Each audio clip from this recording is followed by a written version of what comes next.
ওনার posting বরিশালে, আমি যতটুকু জানি। তো ওখান থেকে উনি আসতে পারছেন না। আচ্ছা, আপু আরেকটা প্রশ্ন না করলেই নয়। আমরা যেমন রেহানা মারিয়াম নূর এবং ভিডিওতে আপনাকে বিভিন্নভাবে দেখেছি, এবং এছাড়াও কিন্তু আমরা আপনাকে বিভিন্ন এজেন্টের ক্যারেক্টারে দেখেছি। এখানে একটা কবের ক্যারেক্টার, মানে বাংলাদেশ পুলিশ অফিসারের ক্যারেক্টার করছে। তো আসলে এই ক্যারেক্টারগুলো এটার মধ্যে ভিন্নতা কি আছে?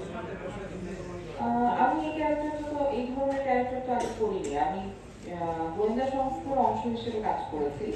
ওইটা ছিল যে যে হচ্ছে একটা সংস্থার এজেন্ট, কিন্তু পুলিশের ক্যারেক্টার আমার আসলে আমার পুরো জীবনই করা হয় নাই। আমি যে এত বছর ধরে অভিনয় করছি, এত বছরে আমি আসলে কখনোই পুলিশের ক্যারেক্টার করিনি। যেটা হচ্ছে যে আমরা যতটুকু জানি যে এসব আমাদের একটা সত্য ঘটনা অবলম্বনে একটা ছায়া জি জি। আছে। তো এই জাতীয় ক্যারেক্টার করতে গেলে একটু চ্যালেঞ্জিং এর বিষয় থাকে, কারণ ঘটনাগুলো এটা তো আসলে পুরো দায়িত্বটা আমাদের ডিরেক্টর সাহেবই নিয়েছেন। তিনি একটা ভালো চিত্রনাট্য লিখেছেন এবং সে আমাদেরকে এমনভাবে গাইড করেছে যাতে আমাদের ক্যারেক্টারাইজেশনে সুবিধা হয় এবং অভিনয়ের জায়গাটাও আমাদের জন্য সহজ হয়ে যায়।